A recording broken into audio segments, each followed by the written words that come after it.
Hey there everyone, I'm Lauren Jackson, an APQS educator, and I want to talk to you a little bit today about a few different ways that you could load your Longarm quilting machine.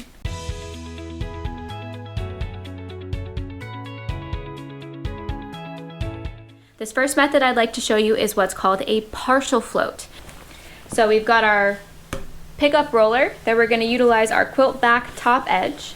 I've gone ahead and I've trimmed up my backing so that it is nice and square. I've got two parallel edges. I'm going to fold it in half to find the half, and I've got my right sides facing out. Okay, that's because when I load this onto the Longarm, those right sides are going to be facing the floor. So I'm going to put it in line with my middle marking. Whether you're using pins or snappers, okay, you're always going to find your middle and start at the middle and work your way left or work your way right. As a right-handed human, if I'm pinning, I'm typically working my way to the right first. So I would assume as a lefty, you might be utilizing the left out. Once the quilt back top is secure, we're going to go ahead and roll it up so that it's within, an inch of our leveler bar.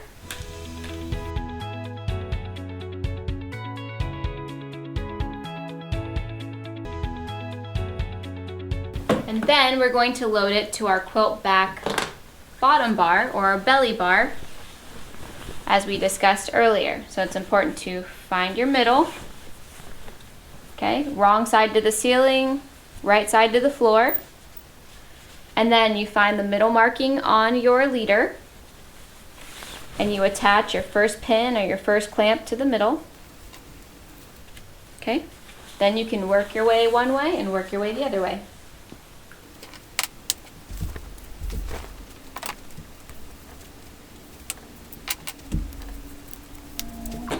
Now I've got my quilt back totally loaded and ready for me.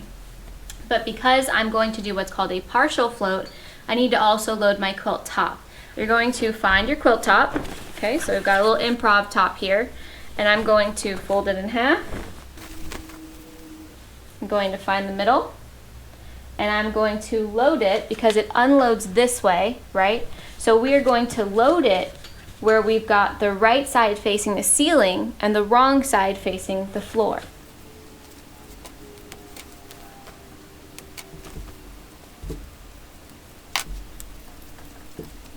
So now my quilt top is loaded, and I leave my quilt back hanging loose like this so that I can freely roll my quilt top.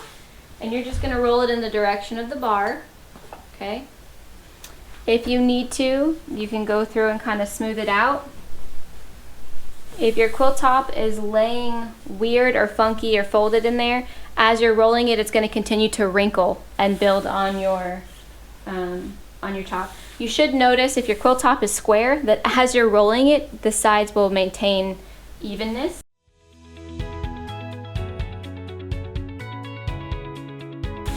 Alright, so now my quilt top is completely wrapped and on the top bar. The next thing I'm going to do is I'm going to roll up my belly bar, my quilt back bottom.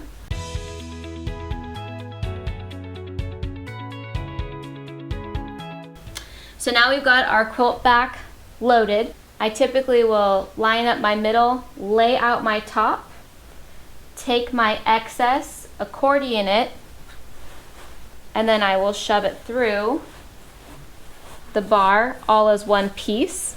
And this is because batting has a tendency to kind of stretch and rip and break. And so we don't want to create these kind of tucks and puckers that can happen with batting because we're pulling on various areas. Finally, what I'll do, my break is set, so I'll have to loosen it up, is I'll pull my quilt top out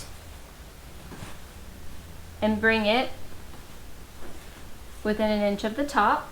Rolling your quilt top on the bar allows for an even roll, which means that as you unroll it, the top, unroll nice and even and straight with the edge. Before you start stitching and once you have everything squared away, you want to put your clamps on. Your clamps can be helpful in keeping your backing straight and taut, but not tight. You never want to put your clamps on so tight that it is distorting the edges of your quilt, and you really only need to clamp on within that 1/2 inch outer edge of the quilt, because the rubber is only holding and clamping in this little 1/4 of an inch section on the tip, so you don't need to clamp all the way in here to feel like you're getting a good clamp. That's not going to make any difference for you at all. Instead, you're just going to clamp in that outer 1/2 inch area, and then you're going to adjust your pony buckle so that this is the proper tightness. And you'll see that I have a lot of give in my clamps, and it's because they're meant to hold the quilt back taut, not tight. The goal is to prevent wrinkles and shifting from underneath the Longarm quilting machine, okay? You'll baste it in your preferred method. Some people will utilize pins and pin all the way up the edges. Just make sure that when you're pinning, your pins run parallel with your bars, so as they roll up with your bar, those pins don't get bent or broken or rip your quilt, okay? So make sure that your pins are all going parallel with the edge of your bar as you pin down. And of course, if you're quilting from the back of your machine and you've got things pinned, you don't want to hit pins as you're quilting, so you'll want to remove the pins before you quilt in those areas. Baste down or stitch down your top so that it's stuck in that straight position at the top, okay? That then gives you control on the top of your quilt and at the bottom of your quilt top, so that as you're stitching, you can kind of stitch in all of that extra fabric and fullness that you can get. Just to recap, the partial float method is going to hold your quilt back top and bottom edges and your quilt top bottom edge to the 3 bars to try to keep everything as straight and as square as possible.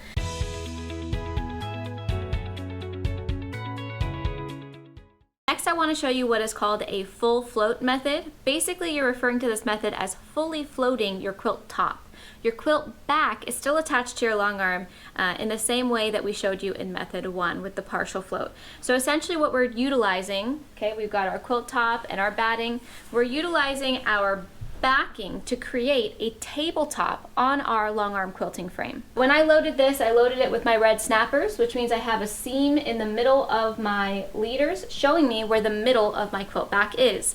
If you don't have something showing you what the middle is, you want to measure that, find it, and then go ahead and mark it. Next, I'm going to take my batting, and I'm going to, it's folded in half. I'm going to line it up so that the half is lined up with my half on my long arm frame, and the edge is close to the edge of my quilt. Once this is all lined up, I can open it up.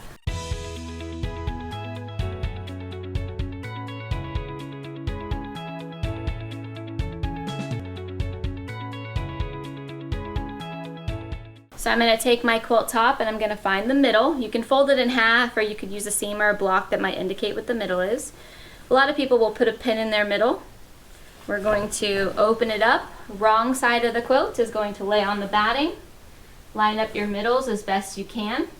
The reason why we do this is to ensure that you have enough quilt backing and batting on either side of your quilt.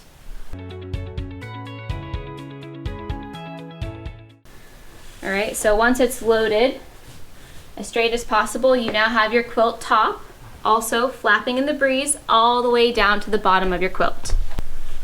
So this is the full float method, where your quilt top and your batting are not attached to a bar on the frame to work. You'll notice that we're actually missing this bar on the frame here. On our APQS machines, you'll notice that we actually have an apparatus that allows us to remove this top bar from the long arm quilting machine and add what is called a Texas Hold'em bracket.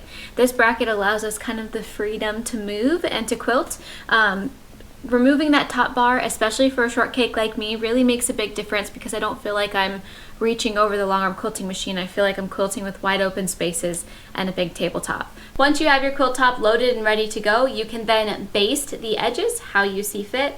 We all do this in a lot of different ways.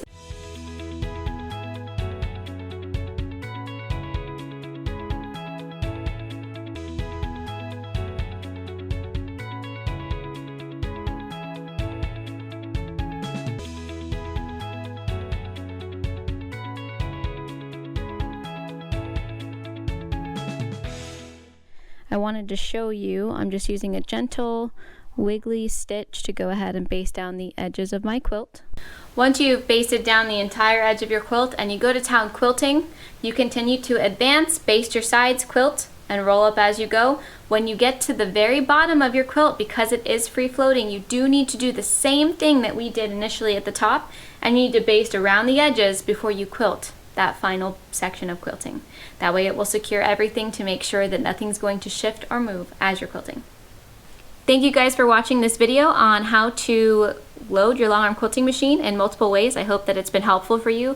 Be sure to check out our other APQS YouTube channel videos. We've got one specifically on how to prepare your backing for long arm quilting to ensure that it's nice and straight and you won't get any ripples, tucks, or puckers when you take it to your long arm machine to load. So that can be a great video to watch before you watch this video so that you can pair them both together and get the best results when you're quilting. Again, I'm Lauren Jackson, an APQS educator, and I appreciate you joining me today for this wonderful tutorial. Make sure to click like and subscribe on the APQS YouTube channel so that you can get more videos just like this in your inbox when you're ready to watch them. Happy quilting, y'all. Bye.